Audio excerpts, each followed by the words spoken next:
দেখো আজকের ওয়েদারটা মাশাআল্লাহ, তাই না? এত সুন্দর পরিবেশ কি সব জায়গায় সব সময় পাওয়া যায়? আমার এখানে পাওয়া যায়। আলহামদুলিল্লাহ, আমি অনেক সুন্দর একটা জায়গায় থাকি। আজকে এত সুন্দর একটা ওয়েদার দেখে আমার কেন জানি মনটা শুধু চা চা করতেছিল।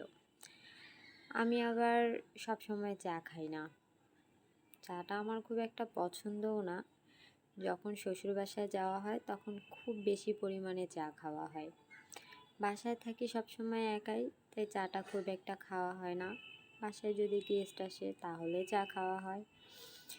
চাটা খুব একটা পছন্দের না, কিন্তু মাঝে মধ্যেই খাই। তো আজকের ওয়েদারটা দেখে কেন জানি মনে হচ্ছে যদি একটু চা খাওয়া যেত তাহলে খুব ভালো লাগতো। আমি আবার এমনি চা খুব একটা পছন্দ করি না। দুধ চা সাথে যদি একটু লং এলাচ হয় তাহলে ব্যাপারটা একেবারেই অন্যরকম, আমার খুব পছন্দ।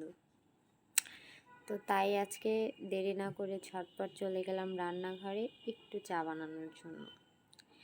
লং, ডালচিনি, দুধ দিয়ে খুব গাঢ় করে একটা চা তৈরি করার চিন্তা ভাবনায়।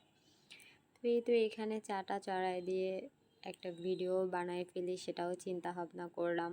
আমি যেহেতু তোমাদের সবাইকে বলেছিলাম আমি এখন থেকে প্রতিদিন নিয়মিত ভিডিও দেব।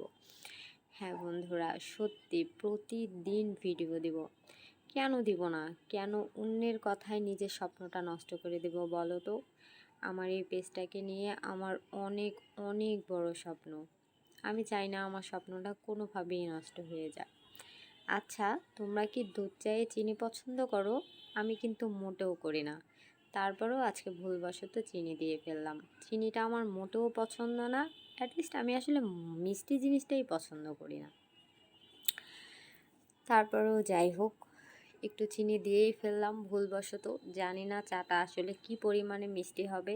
মিষ্টির চা আমার একদমই পছন্দ না। মিষ্টির চা না, মিষ্টি কোনো কিছুই আসলে আমার একেবারেই পছন্দ না। আচ্ছা, তোমরা কি আমাকে অনেকেই আছো যে একদমই পছন্দ করো না? কারা কারা আমাকে পছন্দ করো না আমাকে কিন্তু অবশ্যই অবশ্যই কমেন্ট করে জানাবে। আমিও জানতে চাই আমার পছন্দের বন্ধু কতগুলো আর অপছন্দের বন্ধুগুলো কতগুলো। আমার খুব জানতে ইচ্ছা হয় আমি যাদের কাছে একদমই পছন্দের না তাদের কাছে আমি কেন পছন্দের না, কি কারণে পছন্দ না। মাঝে মধ্যে খুব খুব বেশি কষ্ট হয় তাদের কথাগুলো শুনলে, তাদের কথাগুলো মনে পড়লে। যাই হোক, কষ্টগুলোকে বেশিক্ষণ ধরে রাখতে নেই। আমার চাটা রেডি ঝটপট, তাই চলে গেলাম এখন রুমে আমার পছন্দের জায়গায়। এখানে বসে চা খেতে আমার ভীষণ ভীষণ ভালো লাগে। এটা আমার অনেক পছন্দের একটা জায়গা।